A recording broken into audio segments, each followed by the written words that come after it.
Tous derrière le même drapeau, celui de l'entreprise Doublet, numéro 1 en Europe dans ce domaine.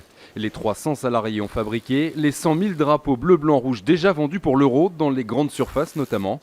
Un chiffre qui pourrait fortement augmenter en cas de bon parcours de l'équipe de France. Si l'équipe passe pas les quarts de finale, on va dire que les ventes s'arrêtent quasiment au début de l'Euro, on n'a plus besoin de nous. Par contre, si jamais l'équipe là passe les quarts de finale et ensuite demi, voire finale, là on a vraiment une augmentation très très forte des ventes. Donc le dernier exemple, c'était vraiment 2006, où même devant l'usine, on a eu des queues parfois de 2 heures. On n'avait absolument jamais vu ça. 5000 unités avaient été vendues à la sortie de l'usine pour accompagner l'équipe de France jusqu'en finale de la Coupe du Monde. Mais cette année, l'entreprise ne se contente pas des drapeaux. Elle a été choisie par l'UEFA pour décorer les 10 villes hôtes de cet Euro.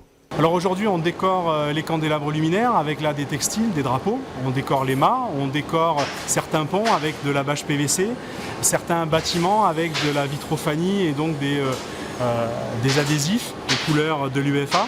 C'est très très large en fait en termes de signalétique. Ça représente aujourd'hui plus de 50 000 m² d'impression chez nous. Un travail titanesque pour des retombées surtout liées à l'image de marque. C'est un marché assez conséquent pour nous, c'est pas non plus le plus gros marché, mais c'est en effet entre 1 et 2% de notre chiffre d'affaires sur cette opération, donc c'est quand même un dossier important. Et puis après c'est le côté prestige, on est heureux de pouvoir accompagner un tel événement en France. Et si l'équipe de France déçoit à l'Euro, l'entreprise Doublet comptera sur un bon parcours du voisin belge pour vendre quelques drapeaux supplémentaires.